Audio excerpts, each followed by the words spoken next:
Sveiki. Malonu, kad dėjai. Kiekvienais metais džiugu, kad atėjai, bandysime aptarti mūsų kasmetinius rezultatus. Taip, tai kaip mes ir tarėmės iš anksto, tai aš parašiau mano projekto ataskaitą. Tai prašau pažiūrėti. Dėkui. Šiaip iš tikrųjų aš ją irgi asmeniškai bandžiau peržiūrėti ir man buvo labai kiekvieną kartą malonu stebėti tavo darbą ir žiūrėti tavo rezultatus. Ir iš tikrųjų norėčiau paklausti, kas tau per šios darbo metus buvo įsimintiniausias darbas, kas tau labiausiai patiko ir kaip tu manai, kur tau geriausiai sekėsi? Tai manau, didžiausią dalį savo darbą skyriau šiam rinkodaros projektui.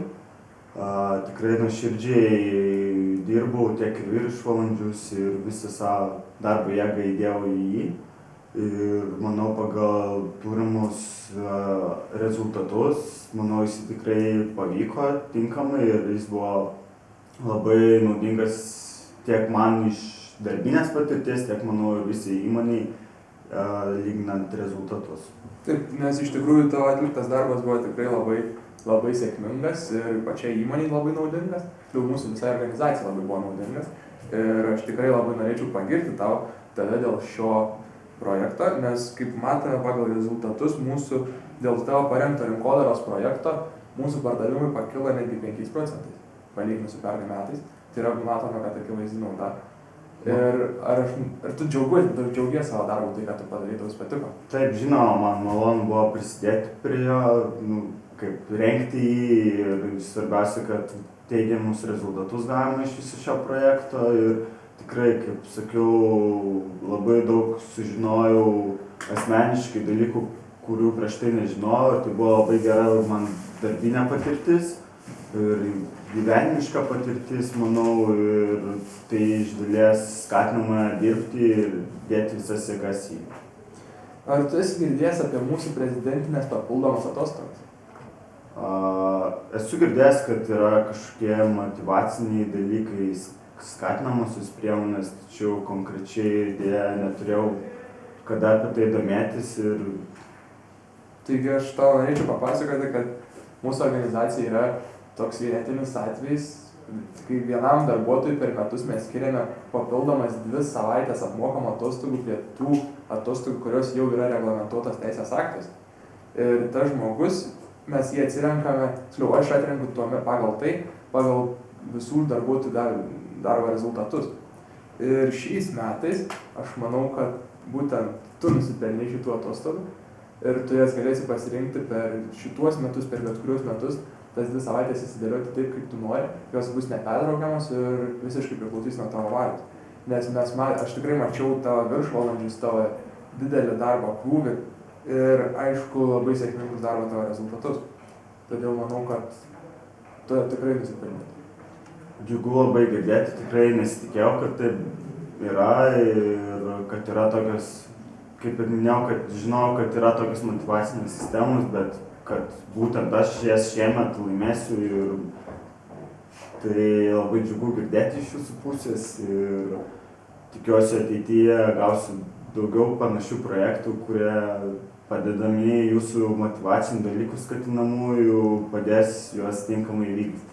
Aš manau, kad turbūt galėtume prognozuoti kitais metais galbūt net ne 5% pardavimo apimties didėjimą, gal net 6% su tavo darbo sugebėjimais ir po tavo begalinių tobulėjimų. Dabar žinant, kokios yra skatinamosios priemonės ir kai yra, kaip sakant, atsidėkojimai papildomi už tai, tai manau tikrai mane motyvuos toliau dirbti ir skirti visas savo jėgas ateities projektams. Taip, nes jeigu mano žinios neapgauna, tai statai vasarą, nebe vasarą ir tau reikia papildomo laiko. Tikrai taip, dabar labai nudžiuginant mane ir tikrai galėsiu skirti vasarą papildomai tiek savo šeimai ir savo buičiai.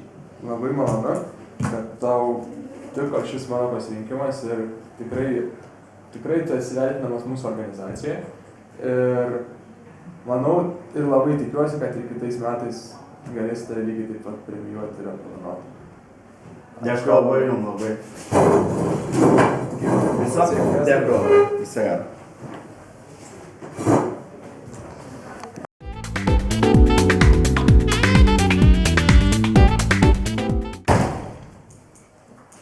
Diena. Sveiki, malonu, kad atėjai. Tikiuosi, pakankamai to laiko pasiruošti. Jo, pilnai užteko, parašiau ataskaitą šių metų darbo. Įdomu. Na, tai papasakok, kas tau šiais metais labiausiai patiko, dirbant, koks buvo to kertinis akmuo karjeroje šiais metais? Iš tikrųjų buvo daug tokių įvairių gerų projektų, bet turbūt labiausiai įsiminė projektas Suomijoje, kur vedžiau konferenciją, būtent apie mūsų naujus produktus.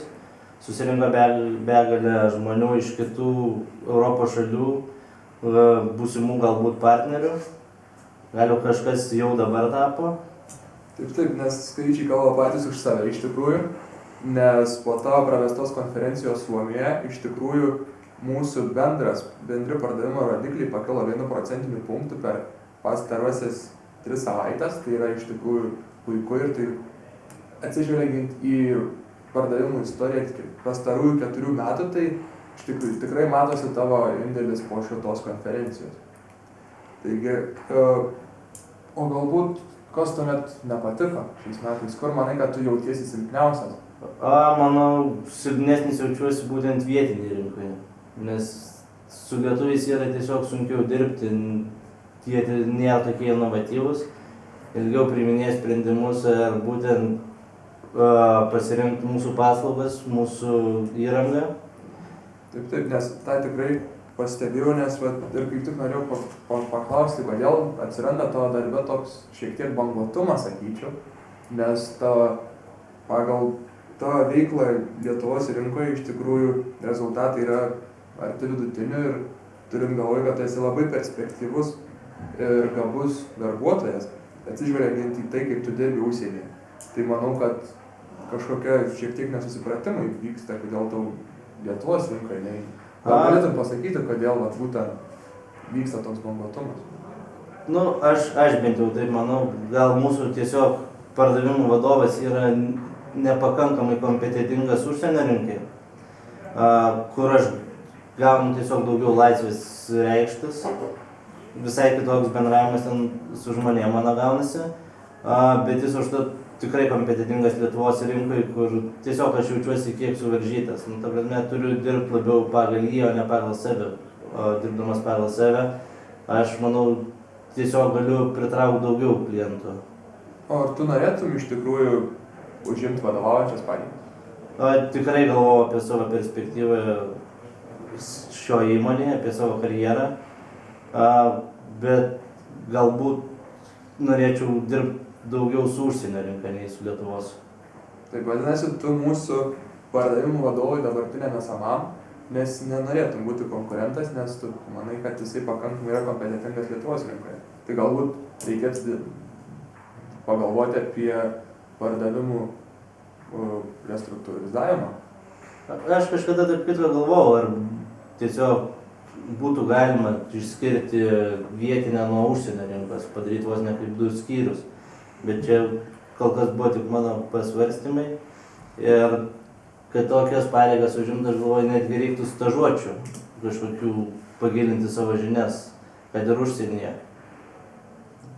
Man labai patinka tavo požiūris, kad tu iš tikrųjų esi kompetentingas užsienio rinkoje, nes tai rodo skaičiai, bet tu vis tiek dar nori gilinti savo žinias ir tau, matau, to tikrai labai reikia. Ir turbūt tave labai, tau patiktų būti, jeigu restruktūrizuotume mūsų pardavimų skyrių į užsienį ir vidaus rinkas, ar tave domintų kandidatūra į užsienio pardavimų skyriaus vadovo postą? Be abejo, tikrai apsvarstyčiau šitą ir manau, nepraleidžiau tokios progos pasirinkti, sutikti. Taigi, tau reikėtų papildomų, kaip suprantu, stažuočių užsienyje ir galimybės būti kandidatu užsienio pardavimų skyriaus vadovo kėdei. Tikrai taip. Labai iš tikrųjų informatyvus pokalbis, tai aš dabar žinau, kaip aš turiu elgtis ir manau, kad turėtume laukti mūsų organizacinėje struktūroje šiokių tokių pasikeitimų. Labai buvo informatyvu, ačiū tau ir tikiuosi dar efektyvesnio tavo darbo ateityje. Ačiū Jums. Ir manau, susitiksime dabar atrankoje į vadovą. Dėkui. Skip.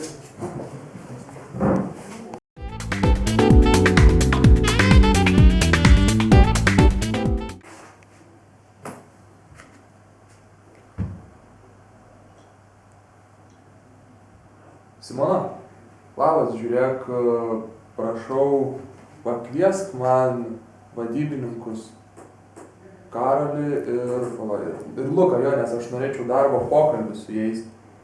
Dėl darbo pokalbio kasmetinio. Jų rezultatus aptarti. Pasakyk dėl ko ir tegul iš karto ateina. Gerai? Gerai, laukiu iki.